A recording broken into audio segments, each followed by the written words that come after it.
Hello everybody. So fundamentals have not mattered in months, but here I go covering Nebius, trying to tell you about fundamentals. Of course, Nebius to me had a very stellar quarter. The future has never looked any brighter. They are sold out.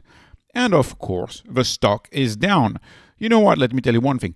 Had the stock even met analyst expectations, had they exceeded analyst expectations, had they gone above and beyond like anything we could have ever seen like Palantir, they would have still been down. This market lately, these past few weeks, maybe even months, has been a casino. That has been the market. So, of course, it's down. It makes absolutely no sense.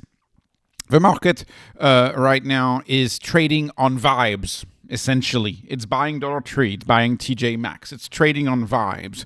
But let's assume that you want to actually learn about this company and know how well they're doing. Let me tell you how well they're doing. First of all, I updated the valuation with their number. These are the ARR numbers, so this is not analysts' expectations. This is what they said the ARR was at year-end 2025. So the ARR was 1250, 1.25 billion in revenue as of, 40 days ago, 42 days ago. That was at year-end 2025. And then they predicted a 7x in revenue for year-end 2026. So that's an increase of revenue of 600% is what they predicted. The EBITDA margin I use right here is their own EBITDA margin, which they told us, 24%. 54%, I hand calculated that. I get, with these freshly new numbers, and I updated the cash. They have 3.7 billion of cash. With these freshly new numbers, I get an enterprise value over gross profit, over revenue growth of 0.049, and a rule of 40 of 624. Absolutely ridiculous rule of 40, because this company actually guided for 7 times growth in revenue. The revenue is going to grow by 7 times in 2026. It's absolutely insane. And of course, the stock is down. Yeah, the stock is down. And even all the bearish analysts, you see them all over. They're like, yeah, they missed the expectations of analysts by a few pennies here and there. Revenue they talked about, right? But the guidance, blew past any expectations. Yeah, the guidance blew past any expectations. This is outstanding. They noted all of their capacity is sold out. They are fully sold out. We're on the lookout for new data center. Meta contract is now fully energized. They're getting that ARR from Meta. Microsoft contract is well on its way. That was a big kahuna. You remember Microsoft contract, 19.4 billion, if you include the option. That was a big contract. They're saying sometime year-end 2026, early 2027 is when they hope to have it fully be energized. Microsoft contract was a huge contract, enormous contract. They noted on the call, the rental value of the GPUs is actually going up, not down. It is to the point that those GPUs retain so much value, much more than they expected, that they actually changed the depreciation schedule going forward for new GPUs, and they changed that depreciation schedule from 4 years to 5 years. Now, of course, will Wall Street analysts who, we are concerned the value of GPUs drops, by 50% in 6 months, do you really think they will start looking into depreciation? Do the pundits even know what something as basic as a depreciation schedule is? Like do the bears even know something as basic as... this is a big deal. That means they expect those GPUs that they buy, they expect them to last 5 years, right? That's longer than most retail stores out there. I wouldn't bet that on any retail location of $3. But anyways, the market trades on vibes right now. $3 is vibing. To use a Gen Z world, yeah, people are happy. $3 is ripping off its customers now. Everything is $1.50, $3, $5, even $10 or $3. So if you live in a small town, you don't have a choice to shop there. Well, all of a sudden, your grocery bill went up by 50%. That's a $3 business. They're happy. The market is up. This is up. This type of stock is up. It's a consumer cyclical. Consumer cyclicals are up. They're selling IGV. They're selling the IGV basket. And they're buying the old world baskets in the S&P 500. Total nonsense, if you ask me. And of course, Nebius also suffers from the sum of the parts discount or the diversification discount. But on the call, we had great news. They talked about how they were willing to sell their VC items, their VC holdings, in order to finance the growth. I'll get to that in a second. Anyways, 3 gigawatt. Their guidance is now 3 gigawatt worth of energy by year in 2026. I can think of one popular stock in the same sector who's trading at just about the same valuation at Nebius for that 3 gigawatt, but has none of the other parts that Nebius has. It just has the gigawatts. It's essentially trading at a similar valuation of Nebius. You can probably think of a few other very highly hyped stocks who are trading at very high levels just because they have access to multiple gigawatts. This one, 3 gigawatt, they raised the guidance. The guidance used to be 2.5. Now it's 3 gigawatt of contracted power guidance. That alone should be reflected in the stock price. It's not.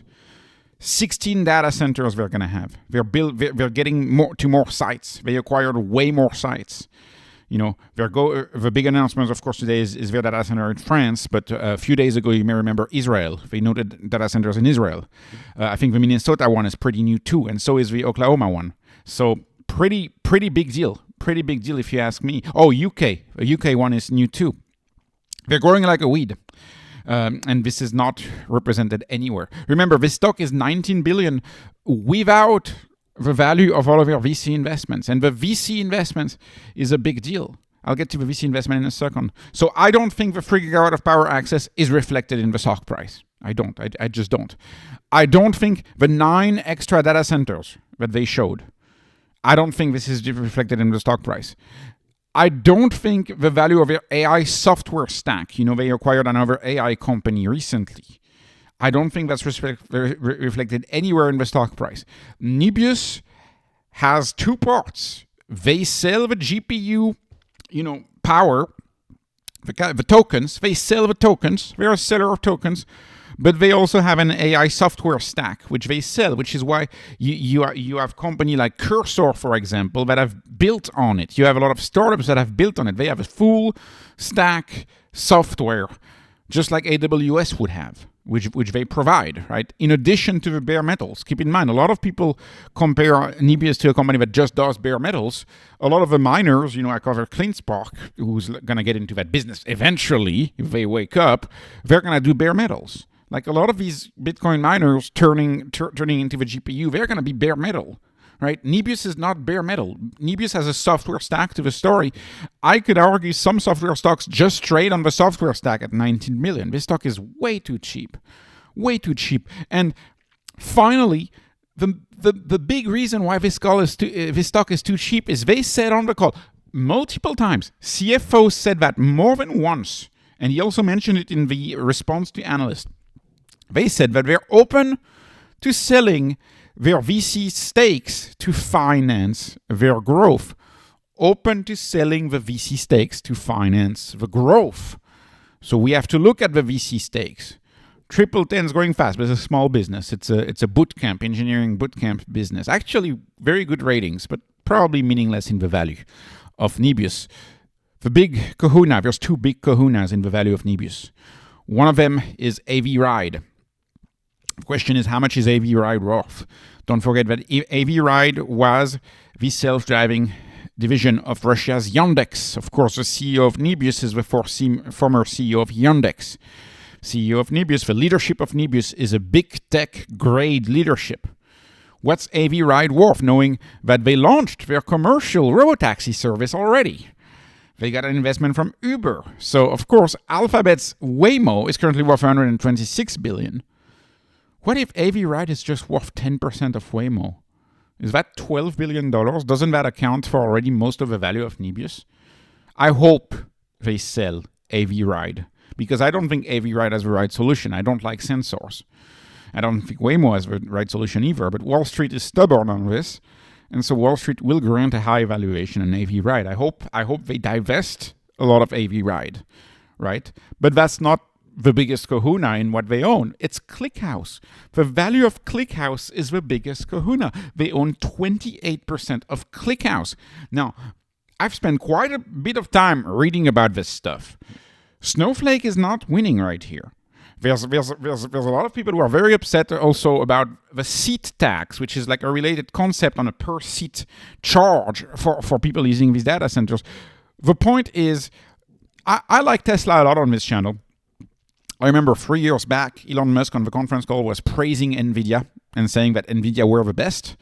And that NVIDIA was a formidable competitor, formidable force to be contended with. To me, ClickHouse is endorsed by Tesla.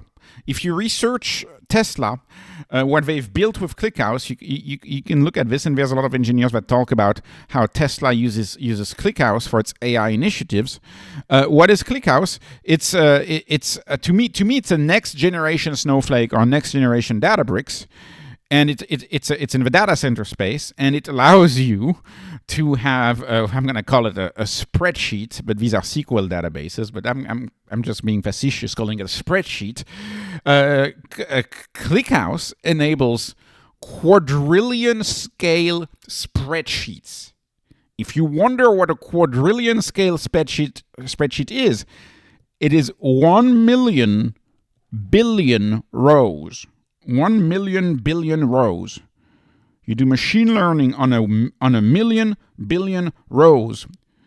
Like, this is unheard of.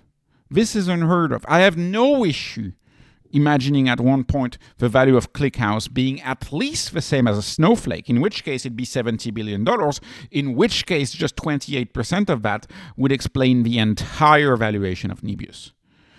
This makes absolutely no sense to me. But what can I tell you? The market is trading on vibes right now. It's not trading on facts. I doubt people even tuned into the conference call. It'd be interesting to research how many people tune into these conference calls and actually do the research versus just trading on vibes and being like, this is all about the cyclicals. We got to invest in the consumer cyclicals right now because AI is dead. Makes absolutely no sense. Anyways, this was not investment advice. This is not financial advice. This is only entertainment. I'm hoping you were entertained. Please like, please subscribe, follow me on Patreon, follow me on X. Thank you for watching, and have a wonderful, wonderful day.